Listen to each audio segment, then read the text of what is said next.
Aujourd'hui, on plonge au cœur du semi-marathon de Lille 2025. Exactement. Vous nous avez envoyé un article, Oui, super intéressant d'ailleurs, sur cet événement, et on va essayer d'en tirer ensemble carrément. le maximum d'infos, le plus de choses intéressantes. Oui.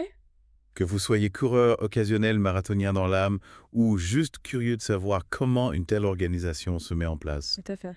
restez avec nous, on vous dit tout. On va décortiquer tout ça ensemble. Alors on a vu que ce semi-marathon, il est vraiment un événement incontournable des Hauts-de-France. Ah, ça c'est clair. Avec près de 10 000 participants en 2024, c'est énorme. Ouais, c'est un gros événement. Comment vous expliquez cet engouement? Je pense déjà que le semi-marathon de Lille, il a une place importante dans le calendrier sportif de la région. Ouais. Et puis Lille en elle-même, c'est une ville attractive. Ouais, c'est vrai. Et puis il y a aussi la reconnaissance de la FFA. Oui, on parle souvent du label Horse de la FFF. Exactement. Qu'est-ce que ça signifie concrètement pour les coureurs? Alors, ce label, il garantit une organisation de qualité. Il y a des normes strictes à respecter. D'accord. Sécurité du parcours, chronométrage, encadrement des coureurs. Donc c'est un gage de sérieux. Tout à fait, ça inspire confiance aux participants. C'est clair, en plus de la performance sportive, il y a aussi l'aspect découverte de la ville. Ah oui, le parcours, il est conçu pour mettre en valeur le patrimoine de l'île.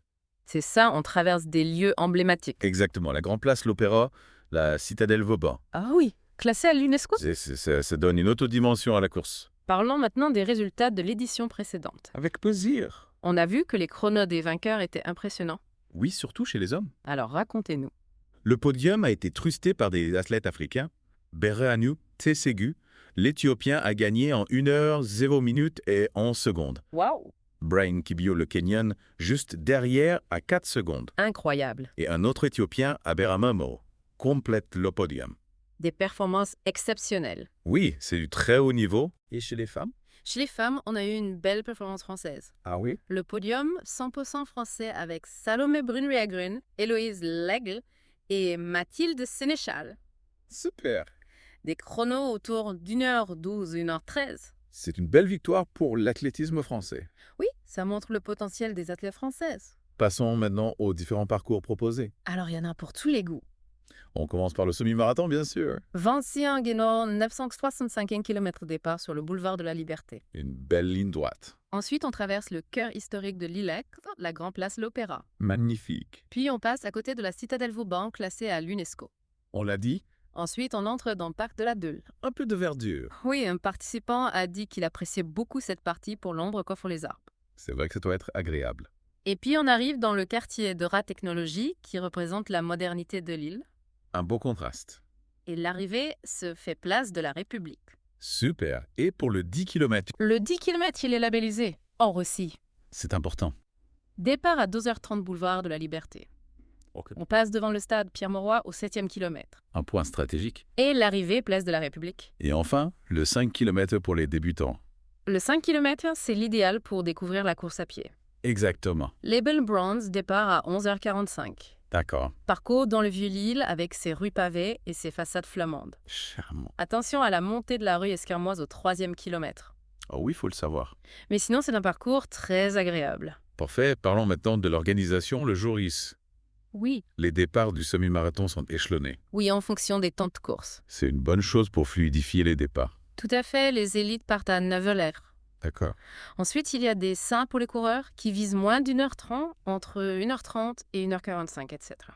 On a vu dans l'article qu'un participant avait mal choisi son SAR en 2024. Oui, il visait 1h55 et s'est retrouvé dans le SAR des moins d'1h45. Il a perdu beaucoup de temps à doubler les autres coureurs. Ah oui, c'est frustrant.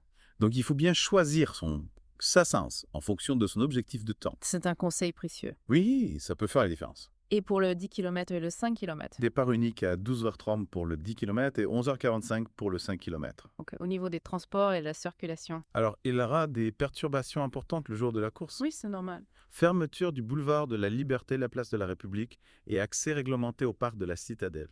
D'accord. Il est conseillé de privilégier les transports en commun. C'est ça. Le métro sera renforcé et il y aura des navettes gratuites depuis les parkings relais.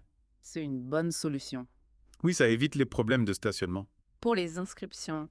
La date limite était le 2 mars 2025. Ah, mince. Mais pour info, les tarifs varient en fonction de la distance. OK. Et les licenciés FF de la région pouvaient participer gratuitement sous certaines conditions. Intéressant. Et pour retirer son dossard. Le retrait des dossards se fait chez Nike Heron Park et Place de la République. D'accord. Il faut présenter un certificat médical ou un PPS. Pas de retrait le jour J. Non, il faut s'organiser en amont. L'article proposait également un plan d'entraînement. Oui, un plan sur 12 semaines avec des objectifs pour chaque phase. Ça peut être utile. Oui, pour se préparer progressivement. Et niveau équipement. L'auteur recommande les chaussures ASICS Gel Nimbus 25 pour leur amorti et une ceinture d'hydratation des Decathlon Kalenji, Pratique? oui, pour transporter de l'eau ou des gels énergétiques. Justement, l'article met en avant 3 erreurs fréquentes à éviter. Ah oui, la première, c'est de sous-estimer le vent du Nord. Ah oui, ça peut surprendre, La deuxième, c'est d'oublier de s'alimenter pendant la course. surtout sur un semi-marathon. Exactement. Et la troisième, c'est de négliger la récupération après l'effort. Étirements, etc. Oui, pour éviter les blessures. La FAQ de l'article est très complète. Oui, elle répond à toutes les questions pratiques. On peut rappeler les points importants. La date de la course, les lieux de départ et d'arrivée, Oui. les restrictions de circulation, l'importance des transports en commun, Tout ça, on l'a dit. les ravitaillements sur le parcours, interdiction des poussettes et des animaux. Bien. Temps limite de 2h30 pour le semi-marathon. D'accord. Point de contrôle au 15e kilomètre postes médicaux sur le parcours. Parfait. Possibilité de suivre le coureur via l'application officielle. Génial, on termine avec l'auteur de l'article, Nicolas. Nicolas, c'est un coureur expérimenté. Oui, plus de 15 ans d'expérience. Il est aussi en formation pour devenir animateur d'athlétisme. D'accord. Et il est préparateur mental et nutritionniste sportif diplômé. Un profil complet. Oui, il s'y connaît vraiment en course à pied. C'est clair.